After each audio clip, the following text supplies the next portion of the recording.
before he became outgoing president. President Joe Biden did the right thing and put his family first and his family behind a protective shield of immunity, the very family that had been attacked mercilessly by MAGA and the MAGA Oversight Committee and Judiciary Committee for cheap political points, tormenting the Biden family because they were doing exactly what everybody does in America, which is use their contacts and their family's reputation to make money and to better their lives. We've seen that with Donald Trump and $100 million of Donald Trump lining his pockets.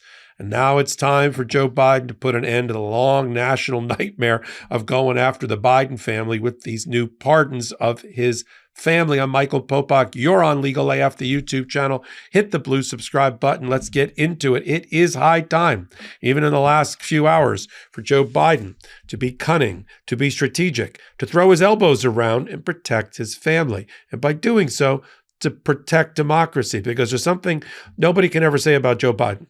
He never puts anything before love of country or love of family. And that's what we just saw with this new set of pardons here. Now, I just did a hot take earlier about the pardoning of the Jan 6 committee and General Mark Milley of the Joint Chiefs of Staff and Anthony Fauci. Now we've got the following being pardoned.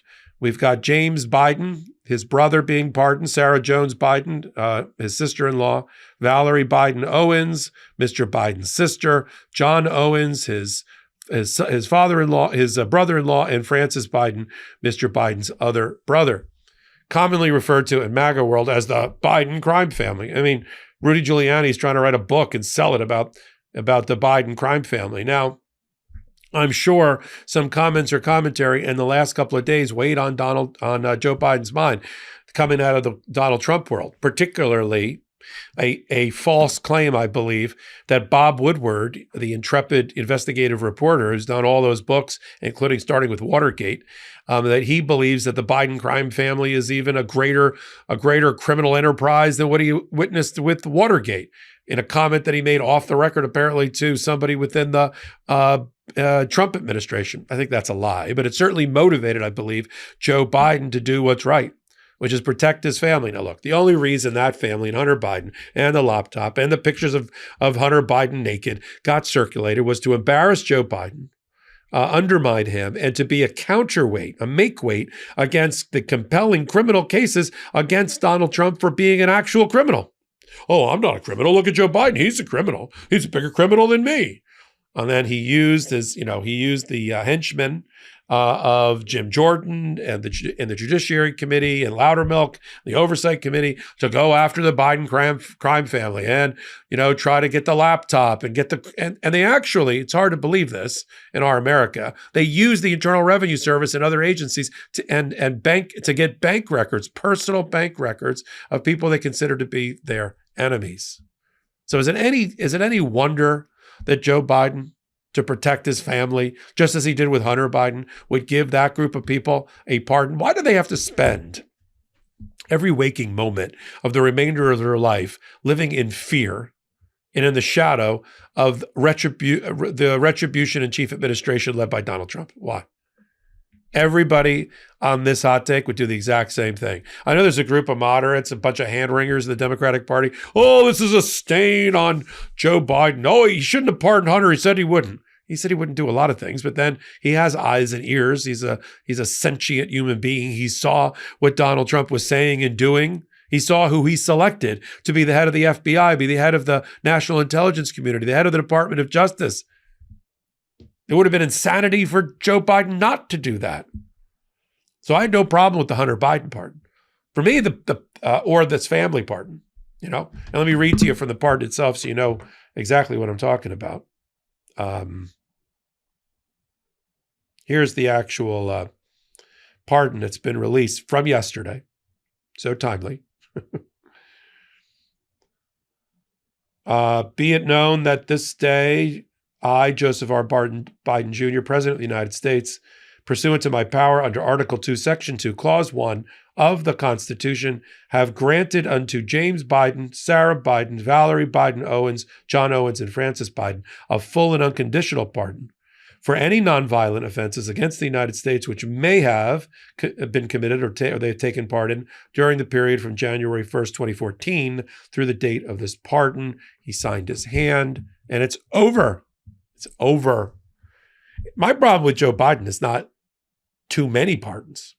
Jan 6 committee chairs, Mark Milley, as I said, Anthony Fauci, Liz Cheney, Jamie Raskin, the commutations of, 3,000 or 4,000 nonviolent drug offenders who got disparate treatment as Black and brown people in the criminal justice system, the pardons of people on death row commuting their sentence to life imprisonment, except for 3 really horrendous ones.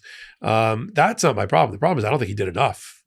Unless we have more coming out, which are leaking out, now that Trump's taken the oath of office, I don't think he did enough.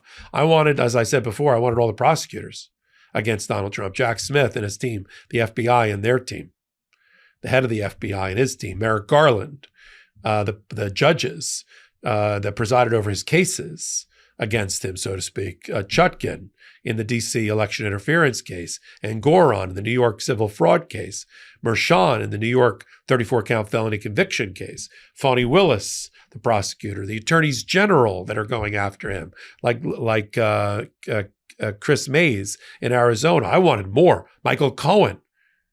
Who's been calling for, other than Michael Cohen, who's been calling for Michael Cohen's pardon more than me on this network? Nobody. He turned his leaf. He served his time. He did his time. He turned over his leaf. He mea culpa'd himself. And he was a key witness in the 34-count felony conviction of Donald Trump and in the $450 million fraud case against him. I mean, and he is in harm's way with Donald Trump.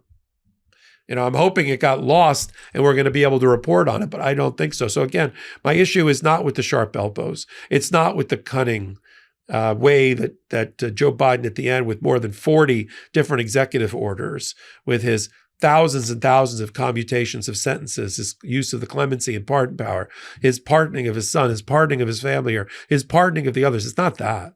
I want more. I wanted more. I always want more. But we'll continue to follow it right here on Legal AF, the YouTube channel. Take a minute. We grew this week alone by almost 15,000 subscribers. We're at over 410,000 subscribers in 4 months. That's all on you. I'm curating my end here, along with the Midas Touch Network. We stand on the shoulders of our audience, of the Legal AF podcast, 5 years in the making, on Midas Touch, and with you. And we're trying to get to 500,000 by our half birthday. It's not just ego, it's algorithm. The bigger we get in this independent, no outside investor, people-powered channel, the bigger we get, the more your voice is heard. So until my next reporting here on Legal AF, I'm Michael Popok. In collaboration with the Midas Touch Network, we just launched the Legal AF YouTube channel. Help us build this pro-democracy channel where I'll be curating the top stories at the intersection of law and politics. Go to YouTube now and free subscribe at Legal AF MTN. That's at Legal AF MTN.